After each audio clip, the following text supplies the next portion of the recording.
We are back, recorded live in front of a student audience, right? We have a real live audience here at the Ohr Somayach studios in Yerushalayim. We are learning Sefer the Kuzari, and if you're watching this, it'd be great if you send an email sending you like it, you don't like it, you want more jokes, less jokes, just let us know, okay? Also, you guys can decide. Now, so your email or Somayach? what? Your email or I don't know, whatever they want. Whatever they want. So we were at the section of the Kuzari where the rabbi asked the king a question. He said the following: in nature, in the world, we have different entities existing. We have rocks, inanimate objects like rocks, minerals, right? Then we have vegetation. Give me an example of a vegetable. Carrot. Carrot. Aubergine. Aubergine. What is that? Legume is okay. Yeah, good. Now, after that, above that we have animals. And then above animals we have, what's an example of an animal? Cow. A cow. You're being recorded. Don't make me turn the camera around. That'll ruin your shidduchim chances. Don't worry, you sorted this, brother. brutal? That's fun. No. I'll be the judge of your sense of humor. As between the two of us, you know who has a better sense of humor. Undoubtedly. What? Undoubtedly. Everything is undoubtedly. Now, then we get to the category of a human being. Humans are differentiated from animals by their intellect. Seichel, the intellect. We have something called the intellect. The intellect is divided into two parts. We have the practical intellect and the theoretical intellect. If you want to know more about this, you could read the Rambam's Shmona Prakim, the 8 chapters, which is the introduction of the Rambam to Pirkei Avos. It's a very, very interesting short essay that he wrote. So that differentiates human beings from animals. So then the rabbi says, do you recognize a category that is qualitatively completely different than any other category? And he says, no, I could think of very smart people, but that would make it quantitative difference, but not a qualitative difference. And then the rabbi gave the king the example of Moshe Rabbeinu. Somebody that can exist 40 days and 40 nights with no food, with no sleep, could go through fire, that his face shone. That is, those are things that human beings cannot do. Right? They don't do that. Don't you eat every day? Yeah. If we don't get food every day, it's a problem. So,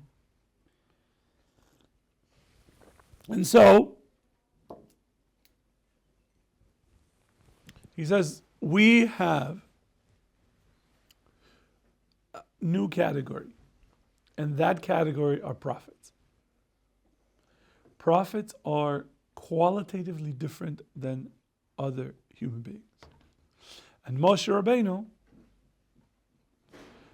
because of his prophecies, was able to tell us the history of the world, from the time that it was created till today, and of what happened and how we are all descendants of Adam Harishon and Noah,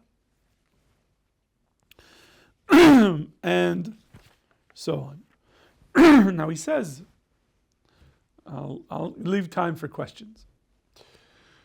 Now the rabbi says something. He says, look, when you look at the Torah switches from telescope view to microscope view. Telescope, microscope, telescope, microscope. What does a telescope do? Gives you the big picture, right? Microscope gives you So we start with Adam Arishon, microscope. You get to Noah. How quick did you go through 10 generations to get to Noah? In a matter of verses. He got this, he had this, he had it. Da, da, da, da, da. Why? Because the Torah doesn't want to pay attention to that. That's not the purpose. And he says that the idea is that the Torah focuses on the main part of the tree of life, of humanity, and it talks about other things, but it's sort of like, nope, nope, nope, nope, this, focus, Noah. Then after Noah, what do you get? No, no, no, no, Avraham Avinu. Oh. Avraham Avinu, focus. Then Yitzchak, focus. What happened to Ishmael? Right? Then you get to Yitzchak. What about Esau? We get focus on Yaakov. And then what? Then we get Yaakov, we get the 12 tribes.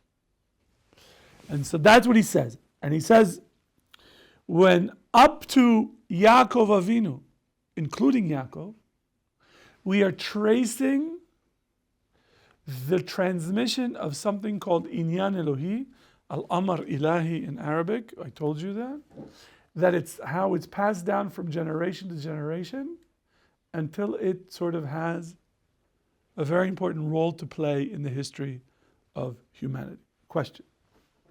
There's a small tangent from what you said about prophecy being, or prophets being qualitatively different. Yes.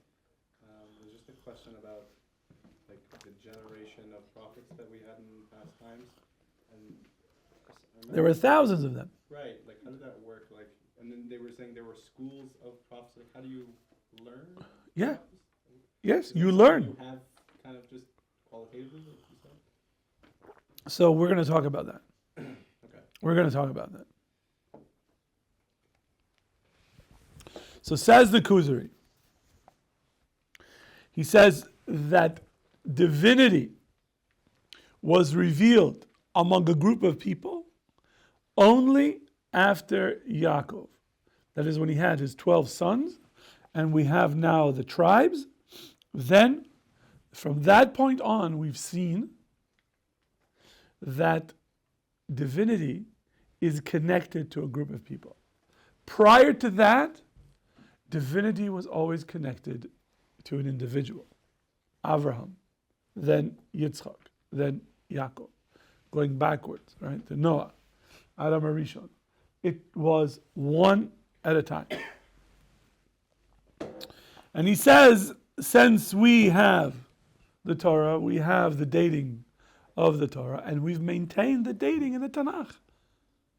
In the later books of the Bible, the chronology is continued, and we have continued to keep the time of what year it is from creation from that, and we follow the tradition that we have.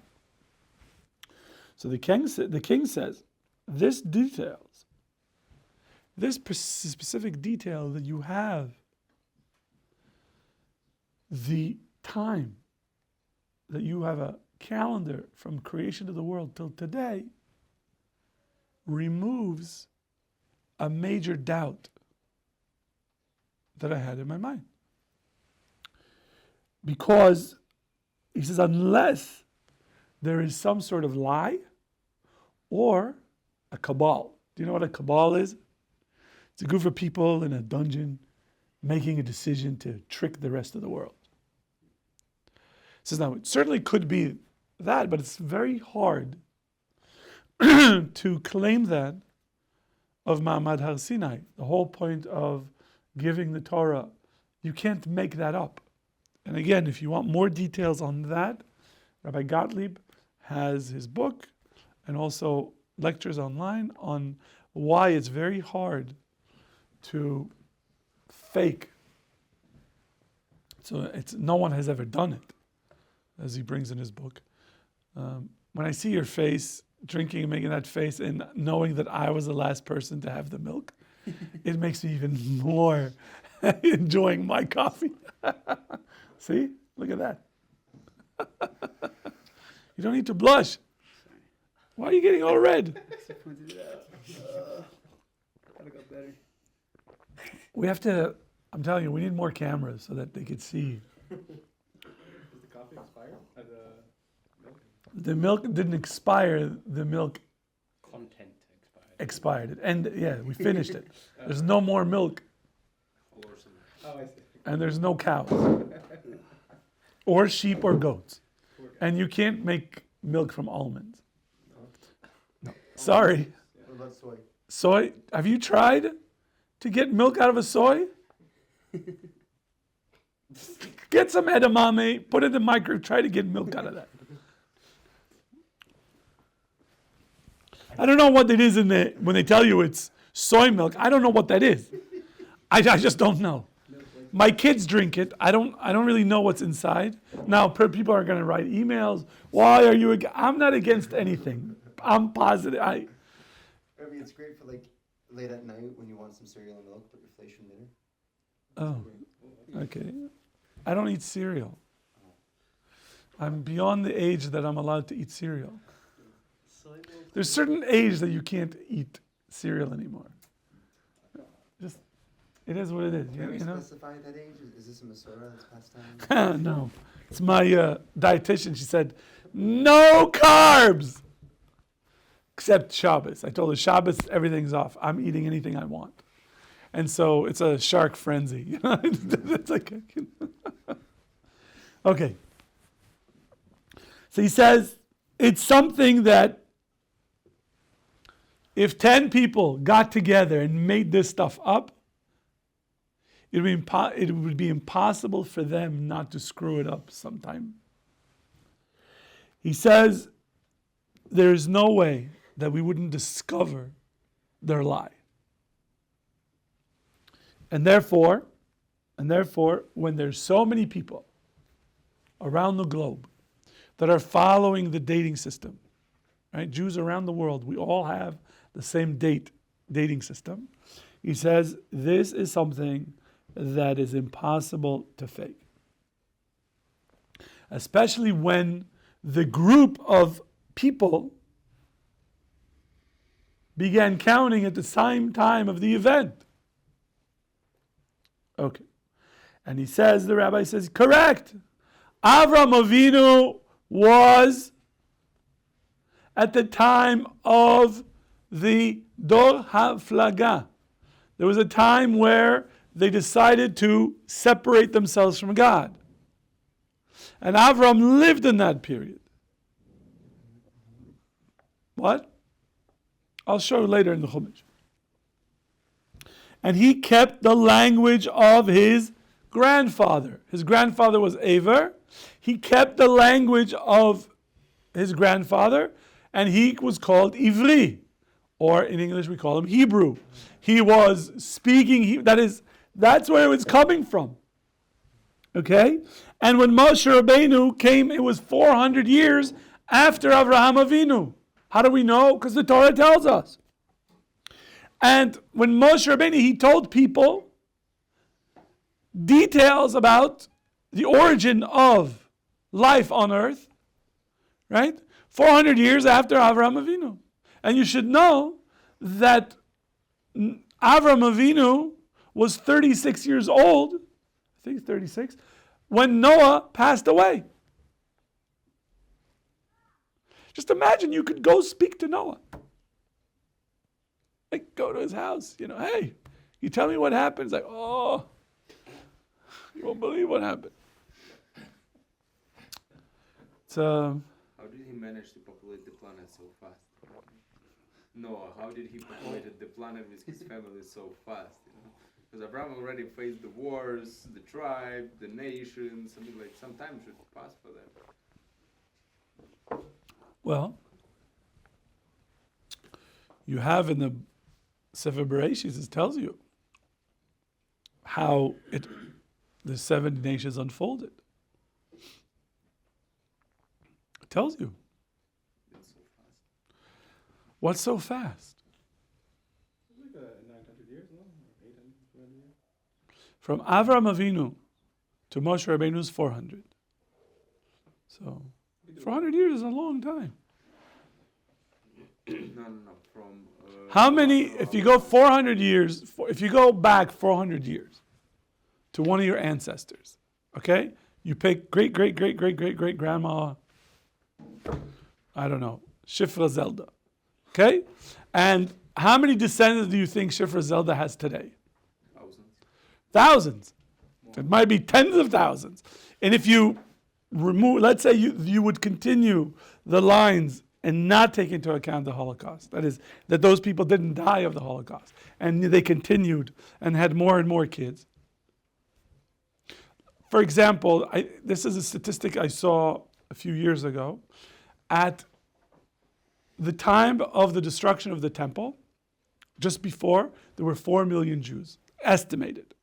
Right? There's no exact numbers. It's around 4 million Jews in the world. When you get to the year 1500, there is 1 million Jews in the world. 1 million. Okay? Which means we went down from 4 million to 1 million. From 1500 to 1939, we go from 1 million to 18 million. We're going to 18 million. And then we go from 18 million, we lose 6. So we go down to 12. Where are we today? Depends how you count.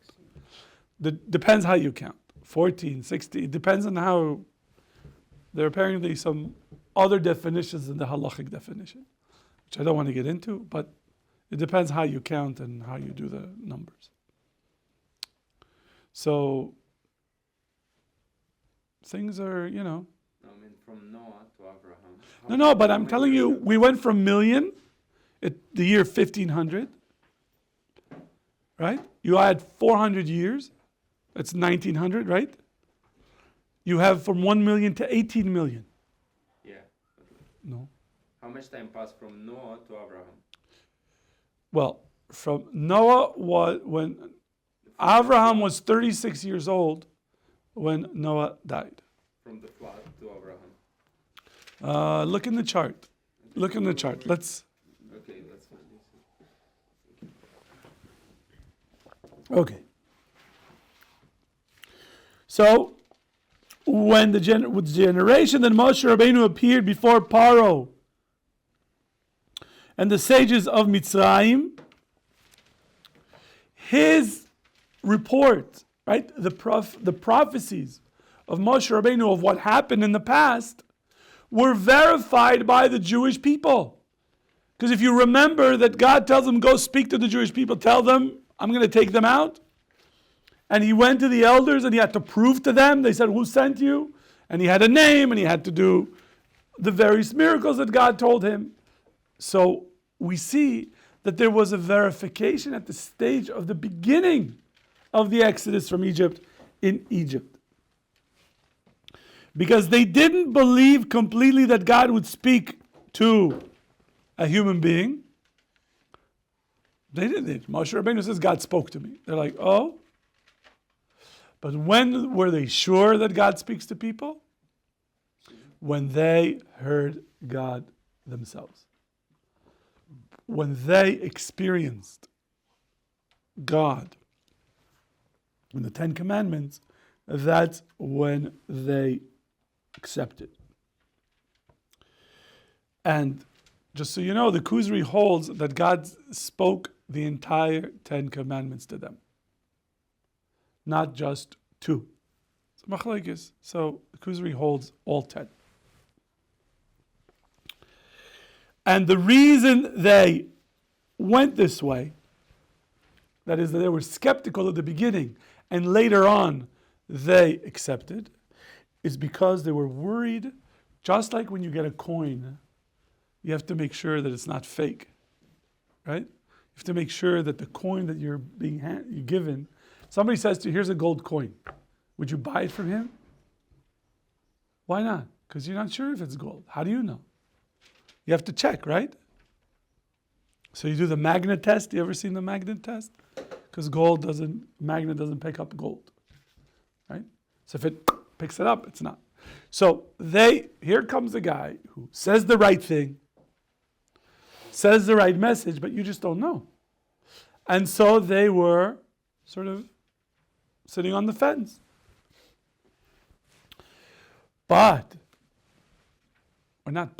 And he says, the Kuzari says, They understood that this divinity, this ability to connect to the divine, is something like gold.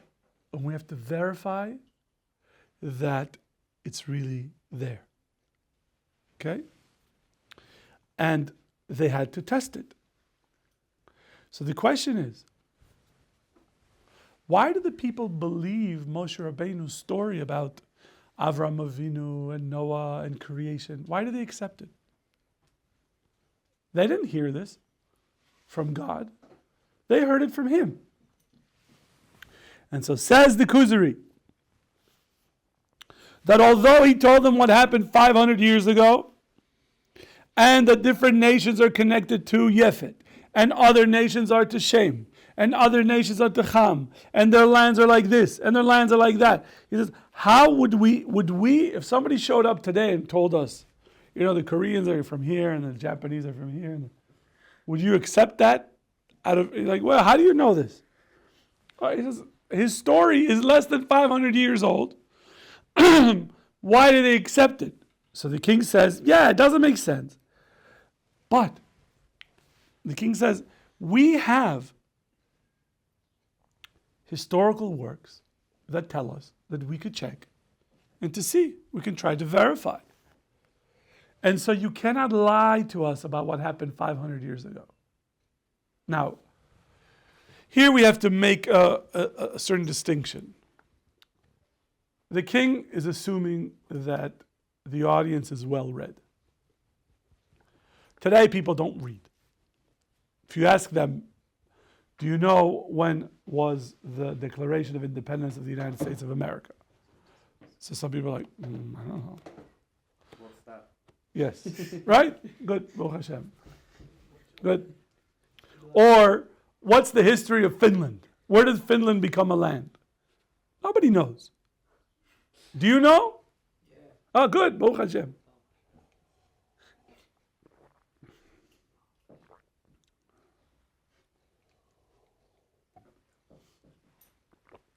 Cheers. It does the body good. Milk. So, if you know your history, if somebody comes and says certain things, you would be able to check it out, verify. And so, he says that we don't find any argument against Moshe Rabbeinu. Not the Egyptians, there isn't any hint of the rejection of Moshe Rabbeinu's words. The Jewish people who were waiting for a savior, they weren't very supportive, went behind Moshe Rabbeinu no matter what. They were very skeptical. If you remember, the first meeting with Moshe and Aaron and with Paro didn't go so well. What did Paro do? He says, no more straw. And the Jewish people, when Paro said, oh, you guys want to go on vacation, huh? I guess you're not working hard enough. And so what happened? The situation became worse. And the people said to Moshe Rabbeinu, like, listen, just leave us alone. Just leave us alone. Things were bad, but at least we didn't have to run around looking for straw. So they weren't following him blindly. That is, they wanted a verification. And so says the rabbi, he says, we see that the Jewish people were investigating to see what Moshe Rabbeinu is saying. And certainly other people were trying to figure out what's going on with this Moshe character. So the king says, yeah, you're right. It seems to make sense. So he says, what about languages? Where does language come from? Do you believe that all languages are ancient? Or do you think that there was a beginning to all language. That is, there was one meta language. What? I mean, it sounds funny, but I would think maybe Hebrew is like the original language. Well, that's what seems to be. The Tower of Babel, no? So the king says, he says, some languages we know developed over time. And there seems to be agreement that language is based on convention. Convention means that a group of people sort of agree of what works and what doesn't work. And he says there's something in common to all languages. What? There are nouns in every language. There are verbs. There are adjectives, right? What we learn in parts of speech, remember, in grammar, in English. Homonyms, yes. Define homonyms. Two words that sound the same, But mean different things. good. Ephemeral. Good. Onomatopoeia. Okay. Thank you, gentlemen. I'm glad that. And we see that language, right? When words are uttered, they come from different parts of the mouth. There's some guttural sounds. There are right? They come from different. And so says the rabbi, and do you think that one person can make up the language on his own? Imagine if a person wakes up and says, I'm going to invent a language. Before, they were just smashing people on the foot. Ah! Good. Write it down.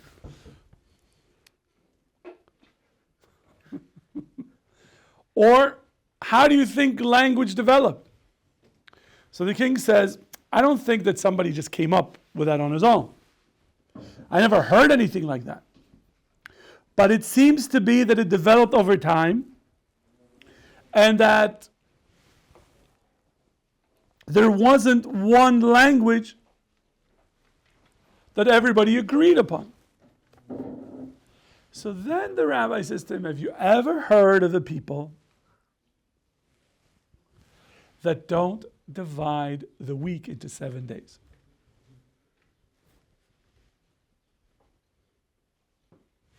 He says it starts on Sunday and ends on Shabbat. He says, how is it that the people in China and the people in the West and wherever people are, they have the same unit for a week? Where does that come from? Some people start the week on Monday, though. That's the argument. Some people start the weekend on Monday. Nobody counts from Monday. The business week starts on Monday, but the counting starts on Sunday. Sorry, Andrew. That's what he says. He knows. 7 days.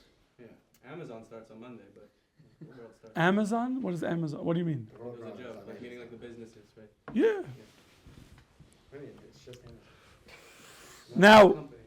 so he says, do you think it was something that conventional, that people simply agreed? Like there was a vote at the UN 3,000 years ago? They had like a meeting of the Canaanites, the Egyptianites, right? All of these peoples, the Syrians. Like, when should we start the week?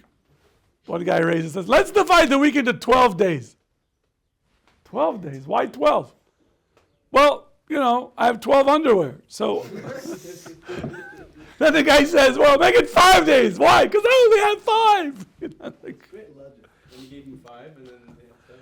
so then I guess let's just call it 7. I mean, you think that's how it went? sounds logical.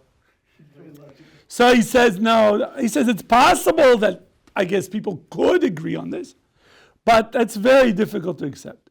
It's most likely that it's something that came down from Noah, that there was one source of this is how the week is divided. Right? You can't, when you look at the moon or the sun, you don't get 7. Right? The cycle of the moon gives you a month. That you could watch the moon and then you could figure that out. The yearly cycle, okay, you could figure that out. 365, right? Whatever. But you can't figure out 7. Well, you could Well- say a quarter of the moon would be A 7 quarter days. of the moon? It's in half. But In it's 4 quarters do of the the moon, math, yeah. moon process. But For a lunar 30 month is like 29.8 days. Yeah, that doesn't give you, it's not divided by 4. And that's not divisible by 7 either. 28, That would be no, 7 and a quarter. So Close! But you still have, it's enough. close enough. Shabbos, we have to start early, so. Okay, good. I'm glad that your parents' astronomy money paying off. Yeah. By the way, you should tell your parents that you might get an honorable mention during this, so they should watch every day. Waiting, will there's, what? What's the here that Is that you or me? I heard that sound. Is that you? Oh, okay. Because I try to. Okay. So it says it's probably, the king says, it looks like that the division of the week was something that they received from their original ancestor, which is Adam Arishon. Also, the rabbi says that's what I meant. And also, why is it that we all divide by tens? Everything is units of 10.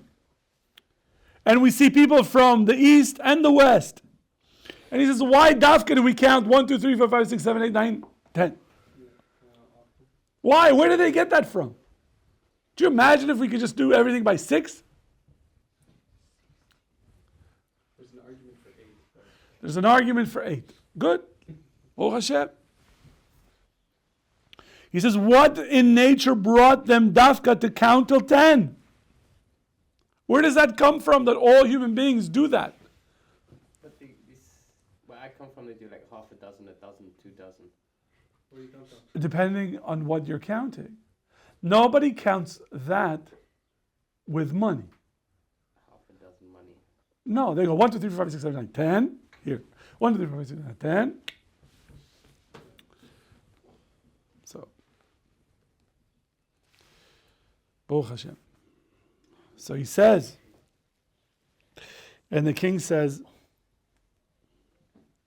but okay, you're giving me 3 pieces of evidence. 1, the decimal system, let's just call it that, right? Counting by 10. You're giving me evidence, an argument of the week being 7, that everybody holds that. And also the counting of the years since creation. Okay. But what are you going to do with people in India? They are counting thousands and thousands of years. They have traditions that say it's thousands of thousands. Yes. Not 5,784 of what we are today. Doesn't that weaken your emunah, your faith in the Torah, because there are a group of people in India that hold differently? So the rabbi says, it would if the people in India would have one book that everybody agrees that this is the right number. But they don't have that. These people hold like this, these people hold like that, these people hold like this. And so then I'm not forced to agree. But here we have an entire people that everybody holds the same. Everybody holds the same.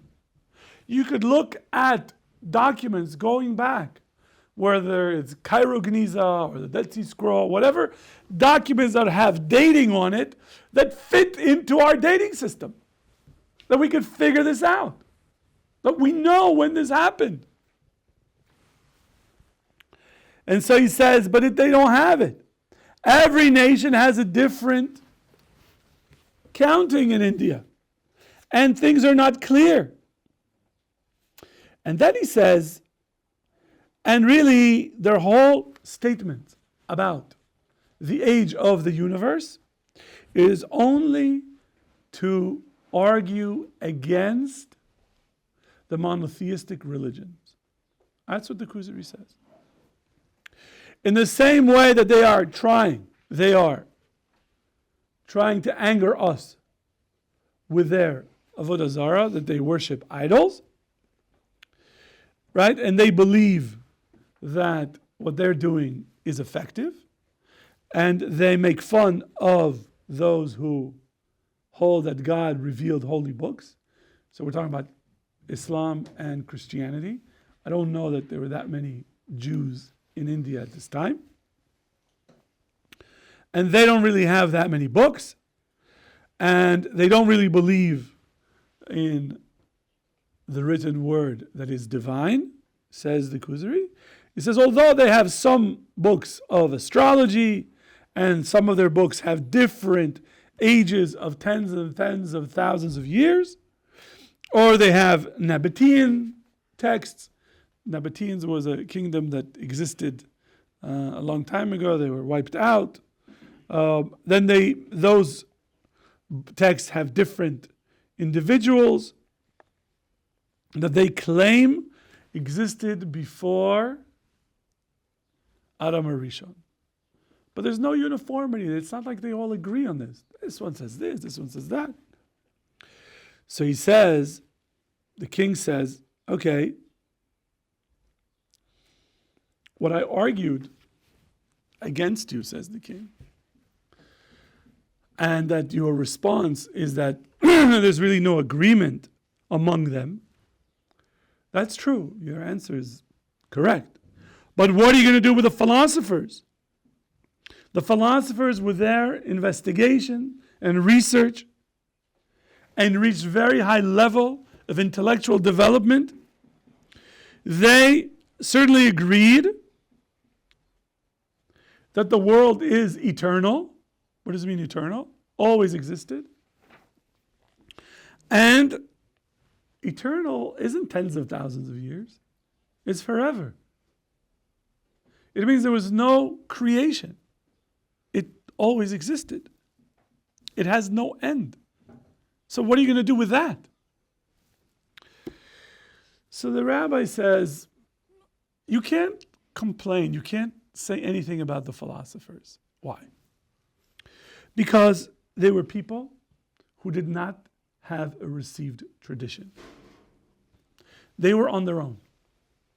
They did the best they could, the Greeks, to try to figure out this world the best they could. Okay?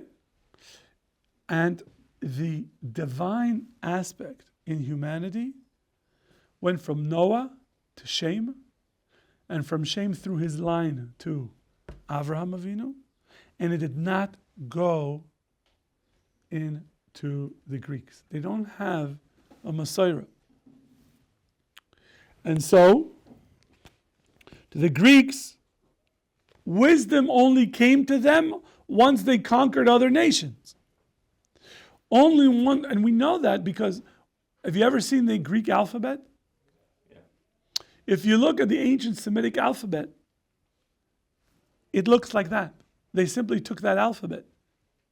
That's why they use the term alphabet, aleph bet. It comes from there. It's not that they invented their own alphabet. They simply took it from Semitic people. Okay? And the names of the letters. What's the first letter of the Greek alphabet? Alpha. Where do they get that? Aleph. Yeah. Gamma is Gimel. The Lamed fell off. Gamma.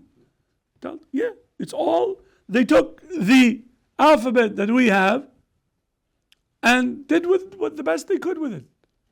That is, they acquired Chokhmah, wisdom, only once they came into contact with Semites. But how do we know it's not the opposite? That the Greeks created it and then just Semites took it from them.